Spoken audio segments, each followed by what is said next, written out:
менеджерлардың жұмысын жақсартатын үш басты экран. Біріншісі сделки. Ол жалпы жағдайды көрсетеді.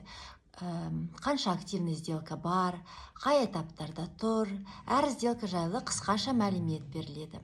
Екіншісі ең басты жұмыс істеуге арналған экран деп айталам, бұл инбокс. Бұл кәдімгі мессенджер, WhatsApp, Telegram, Instagram Direct, тағы сол сияқты. Тек бәрі бір жерде. Кәдімгі мессенджерден айырмашылығы бұл инструмент. Себебі бұл жерде түрлі сложный фильтрлар жасауға болады, үш түрлі сортировка жасауға болады. Ал үшінші экран ол задачи. Бұл кәдімгі календарь с напоминаниями. Әр сделкаға задача қойылады, ол осы календарда көрініп тұрады.